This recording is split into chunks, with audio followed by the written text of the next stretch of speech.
ఆ దరిద్రుడు చనిపోయి దేవదూతల చేత అబ్రహాము రొమ్మున ఆనుకొనుటకు కొనిపోబడెను. ధనవంతుడు కూడా చనిపోయి పాతి పెట్టబడెను. దయచేసి ఆగండి. ఇద్దరు వ్యక్తులు ఉన్నారండి ఇక్కడ. ఒక వ్యక్తి ధనవంతుడు, మరొక వ్యక్తి దరిద్రుడు. ధనవంతుని పేరు రాయబడలేదు, దరిద్రుని పేరు రాయబడింది. దరిద్రుని పేరు లాజరు. లాజరు ఎవరయ్యా అంటే ఈ లోకంలో ఆకలి చంపుకొని బ్రతికిన వాడు.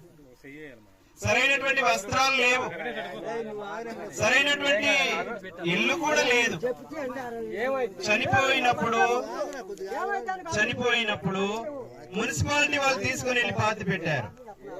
ఆ పట్టణంలో చనిపోతే ఓ వీధిలో, ఎందుకంటే ఆయనకు ఇల్లు లేదు కనుక, ఇల్లు లేనటువంటి వాడు, నివాసం లేనటువంటి వ్యక్తి యేసు ప్రభువును నమ్ముకొని నీతిమంతుడుగా తీర్చబడి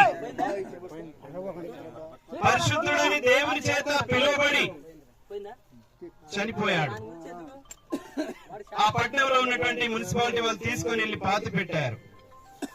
ధనవంతుడు అనేటువంటి వ్యక్తి కూడా చనిపోయాడు. ఆ వ్యక్తిని ఎంతో సంస్కారములతో ఆయన్ని సమాధి చేస్తా వచ్చారు.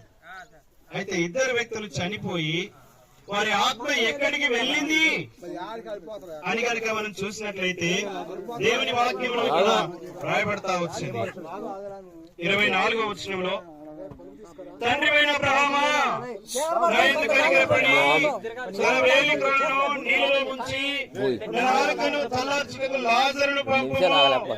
నేను ఈ అగ్ని జ్వాలలలో యాతన పడుచున్నానని కేకలు వేసి చెప్పాను.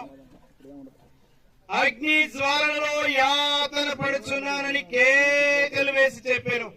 ఎక్కడి నుండి చెప్తా ఉన్నాడండి? అగ్ని జ్వాలల్లో ఉండి చెప్తా ఉన్నాడు. ఎలా చెప్తా ఉన్నాడు? యాతన పడుచు చెప్తా ఉన్నాడు. ఎలా పలుకుతా ఉన్నాడు? కేకలు వేస్తా ఉన్నాడు. కేకలు వేస్తా ఉన్నాడు. దాహం అయితా ఉంది. లోకంలో ఉంటే ఎంతో సౌకర్యవంతమైన జీవితం జీవించాడు. చనిపోయిన తర్వాత తన ఆత్మ యాతన పెట్టబడే స్థలంలోనికి వెళ్ళాడండి. ఇంకో మాట రాయబడతా వచ్చింది లూకాసు వార్త 16వ అధ్యాయం 28వ వచనంలో, వారును ఈ వేదనకరమైన స్థలమునకు రాకుండా, అంటే భూమి మీద తన సహోదరులు ఉన్నారు, తన కుటుంబ సంబంధికులు ఉన్నారు. ధనవంతుడు చనిపోయి అగ్ని జ్వాలలో యాతన పడుతూ కేకలు వేస్తూ పిలుస్తా ఉన్నాడు, తండ్రివైన అబ్రహామా, నాకు సహాయం చేయవా? అయ్యా, నీకు సహాయం చేయడానికి మా వలన కాదు, నీవు సహాయం పొందడానికి నీ వలనను కాదు. అయితే పని చేయండి, నా సహోదరులు ఉన్నారు, వారికి వెళ్ళి చెప్పండి సువార్త. ఈ వేదనకరమైన స్థలంలోనికి వారు రాకూడదు, ఈ అగ్ని జ్వాలలో వారు యాతన పడకూడదు. ఈ దరిద్రుడు ఎక్కడున్నాడు? 26వ వచనంలో,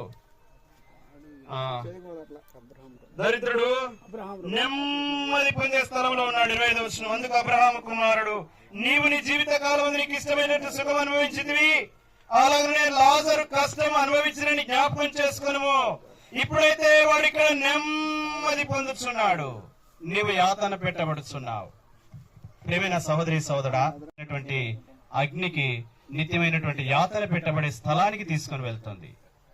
అయితే యేసు ప్రభు నమ్ముకున్న లాజరు, ఈ లోకంలో జీవించిన లాజరు, దరిద్రుడిగా ఉన్న లాజరు, తనకు బంధువులు లేనటువంటి వారు, వీధిలో పడి చనిపోయినటువంటి వాడు, ఆ మున్సిపాలిటీ వాళ్ళు వచ్చి సమాధి చేశారు. ఆ లాజరు ఎంతో నెమ్మది కలిగిన స్థలంలోనికి వెళ్ళాడు. కీర్తన గ్రంథంలో రాయబడతా వచ్చింది, చదవక్కర్లేదు. 16వ కీర్తన 6వ వచనంలో, మనోహరమైన స్థలములలో పాలు ప్రాప్తించెను.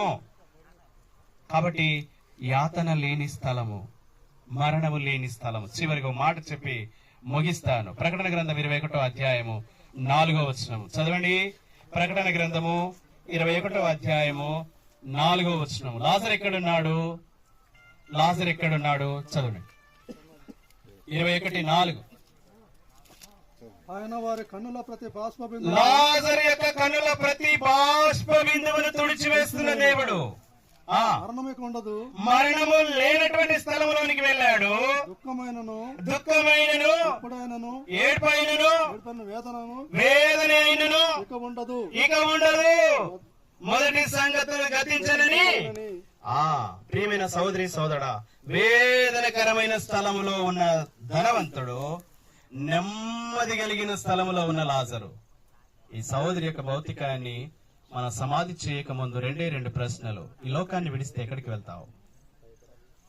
లాజరు వలె జీవిస్తే నెమ్మది కలిగిన స్థలము, మనోహరమైన స్థలము, మరణము లేని స్థలము, దుఃఖము లేని స్థలము, వేదన లేని స్థలము, రోగము లేని స్థలము, అది కావాలా? లేదంటే ఈ లోకంలో నీ ఇష్టానుసారంగా జీవించి యేసు ప్రభు అంటే ఎవరో ఎరగక, నీ పాపముల విషయమే నువ్వు పశ్చాత్తాపడక, నీతిమంతులుగా తీర్చబడక ఈ లోకంలో నీవు జీవించి మరణిస్తే వేదనకరమైన స్థలం ఒకటి ఉంది. ఆ స్థలములోకి నీవు రాకూడదని ఇప్పుడు ఆ భౌతికాయ మనతో మాట్లాడుతా ఉంది. ప్రియమైన వారలారా, మనమందరము కూడా దేవుని పిల్లలము, దేవుని స్వరూపము. దేవుడు మనల్ని ప్రేమించినాడు. అపవాది దేవుని మనల్ని దూరం చేసి శత్రువులుగా చేశాడు. శత్రువులైన మనల్ని దేవుడు ప్రేమిస్తున్నాడు.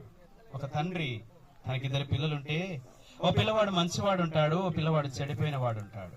అయినా ఆ తండ్రి ఇద్దరిని ప్రేమిస్తాడు. ఈ లోకంలో ఉన్నటువంటి మానవాళి అందరినీ ప్రేమిస్తున్న దేవుడు మన కొరకు మానవుడికి లోకానికి వచ్చాడు. కలవరి శిలువలో ప్రాణం పెట్టి సమాధి చేయబడి తిరిగి లేచాడు. యేసు ప్రభునందు విశ్వాసం ఉంచు, అప్పుడు నీవు నీటి వారు రక్షణ పొందుతారు. దేవుడు మిమ్మల్ని దీవించునుగాక.